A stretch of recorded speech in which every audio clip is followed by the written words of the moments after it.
folks asked me to talk about Russia-China relations, right? And, when you look at that picture of President Putin and President Xi together, when you think about what's going on with Huawei and how the U.S. government has declared war basically on the biggest telecommunications manufacturer in the world, going as far as to grab their chief financial officer in an airport in Canada. You look at what's being done to Russia, where they're basically trying to sabotage and demand that they not, have this oil pipeline and sell natural gas to Germany. You look at all of this, you need to understand something. And this is a big part of my upcoming book, which it's going to be, my upcoming book is coming up, and this is a big part of it. Okay, let's back up. Now, those of you who are familiar with Marxism know that for the majority of human history, for the majority of the existence of human beings, we were hunter-gatherers, right? That civilization, as we know it, is rather new in terms of human history, right? For the majority of our existence as a species, we were hunter-gatherers. And when we hunted and gathered, what did we do? Well, we hunted animals, and we gathered fruits and nuts, and shrubs, and that's how we lived. We lived by hunting and gathering, tribes of like 30 people, 20 to 30 people, going around hunting and gathering. That was our existence for most of human history. But the dawn of civilization came mainly because we got to be too good at hunting and gathering. Right? We developed spears so we could kill those animals more effectively. We studied the patterns in how crops grow, in how, vegetation is created, vegetation grows. We got too good at hunting and gathering. So there was a scarcity because we got too good at what we were doing. So the only way that the human race could continue, because we were too good at hunting and gathering, was to use our creativity. And so we started growing crops, and we started domesticating animals. And that represented a shift, right? We weren't hunting and gathering anymore. We weren't taking what was already there. At the point in which we domesticated animals, at the point at which we started growing crops, we weren't taking what was already there. We were creating. We had an economy for the first time that was about what we ourselves created. We enabled those animals to breed. We planted those seeds and grew those crops. We created. And we stopped hunting and gathering at that point. We started building. Houses, huts to live in, right? We started having villages. We started having cities, right? We transitioned from living off the environment toward making the environment serve us, and we moved from being hunters and wreckers and vandals to being city builders. It was a transition. And it comes from the fact that in our DNA, and on some level as human beings, we have a creative capacity that other species just don't have. Right? No species can do what we do. We are the only species, as Frederick Engels put it, that has the ability to make nature serve us. Every other species interacts with nature on some level, but we have the ability to make nature serve us. And that distinguishes us from animals. But within us, we still have that hunter-gatherer mentality. But we also have that city-building tendency. And if you look at the human species, that divide between the city builder and the vandal, that divide has always been there. And as human civilizations have developed, you'll notice that there are two distinct types of civilizations. And this is, I'm getting back to Xi and Putin, okay? Right?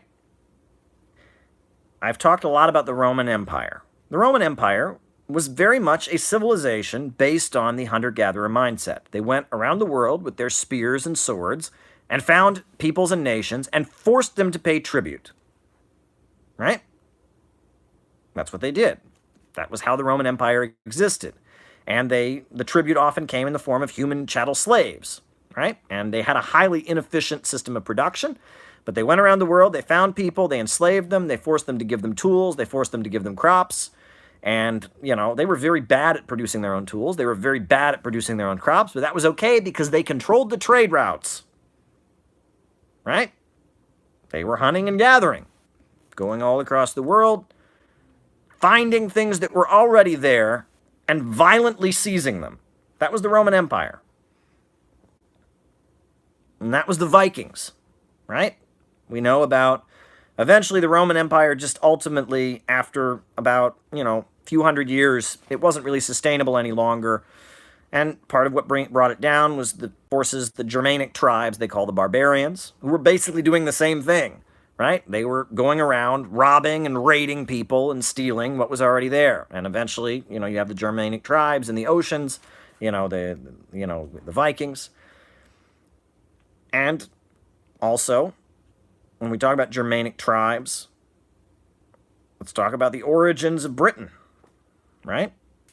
What is the moment that is definitive in the history of Britain? It's the Battle of Hastings, when the Normans, a Germanic tribe based in Gaul in France, invaded Britain and took over, right? The Norman invasion, right? When, I believe it was, and that was the basis. And in fact, every British monarch can trace their lineage, their family history, back to the Battle of Hastings. That was the origin of the British monarchy. The British monarchy was very much, you talk about William the Conqueror, that was very much this hunter-gatherer instinct. And if you look at what the British Empire became, right?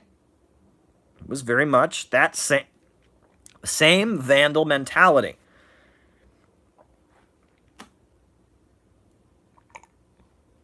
And it's funny. There's a song that's actually the theme of the British Navy. What is it? We'll always be ready. Steady, boys, steady. We'll fight and we'll conquer again and again. Right? That's the heart of oak. Heart of oak are our ships. Heart of oak are our men. We'll always be ready. Steady, boys, steady. We'll fight and we'll conquer again and again. Right? The British Empire went to India, where they had the oldest textile industry in the world. Went to Bangladesh, where they had Sonar Bengal, the golden Bangladesh, where, the cloth that they were weaving, the silk, it was amazing stuff. What did they do? They burned it down, and they forced them to import from Britain, right? You go to all these places, right? Why was it? There's always talk about Gandhi, right? Well, what was Gandhi doing? What was the main thing? One of his main acts was he started boiling seawater to have his own salt. Why? Because the British went to India and made a law that they had to buy their salt from British corporations. And Gandhi was making his own salt. And so, of course, he was arrested, right? And that was his civil disobedience, was making his own salt. The British Empire was based on controlling the sea routes. It was Vandal mindset. It was about controlling the trade routes. There are civilizations that emerge throughout global history that are based on controlling the trade routes, holding back economic development, and having a monopoly on trade and holding back economic development and beating down economic development that does exist and mooching off of economic development that exists. You can talk about the British Empire. You can talk about, the barbarians and the Vikings. You can talk about, the Roman Empire. These are hunter-gatherer. These are Vandals, right? This is one distinct form of civilization. And nowadays, and it's interesting, because the forces that support NATO, the coalition called NATO, have often described themselves as Atlanticists. They say if you're a supporter of NATO, according to people who use all the geopolitical terminology, you're an Atlanticist. An Atlanticist.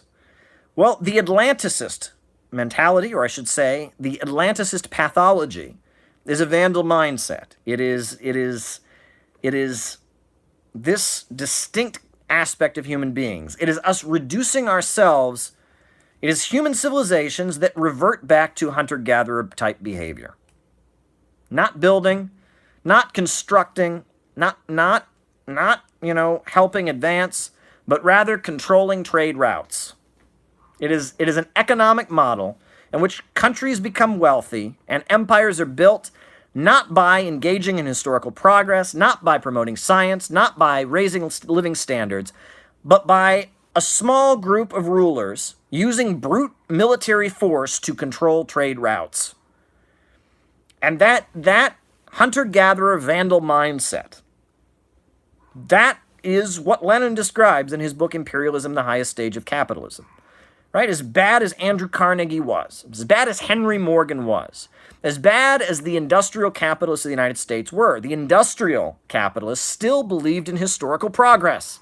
Right? Andrew Carnegie, he sponsored a lot of libraries. And he was vicious to the working class. I'm not defending his anti-labor activities. He was a vicious, ruthless employer. Same with Henry Ford. Same with all of them, right? They were vicious in defending their own profits. But they still believed in historical progress. They still believed that by being captains of industry, I believe that term can be traced back to Stalin, captains of industry, they were advancing human progress. But Lenin, in his book Imperialism, the Highest Stage of Capitalism, describes a completely different breed of capitalist. How the captains of industry, as they were called, were being replaced with financiers, bankers, right? How these international cartels and trusts were arising, where finance houses were becoming superior and dominating over industrial capital, right? And as capitalism moved into its monopoly stage of imperialism, you had capitalists who no longer saw their successes as coming alongside successes for all of humanity. That was the change, right? And it was this Vandal mindset reasserting itself. But anyhow, folks, what I'm basically trying to say here is that the rise of Russia and China is an alternative economic model. It is an economic model not based on controlling trade routes, but on advancing human progress. Russia and China have become global superpowers by unleashing human creativity, by raising living standards, and helping their populations to rise out of poverty. And that is a distinct difference. And if you look throughout human history, you can divide the rise of civilizations between civilizations that advance through controlling trade routes and holding back human progress, and civilizations that advance by making their people smarter and giving their people a better life. You can do that.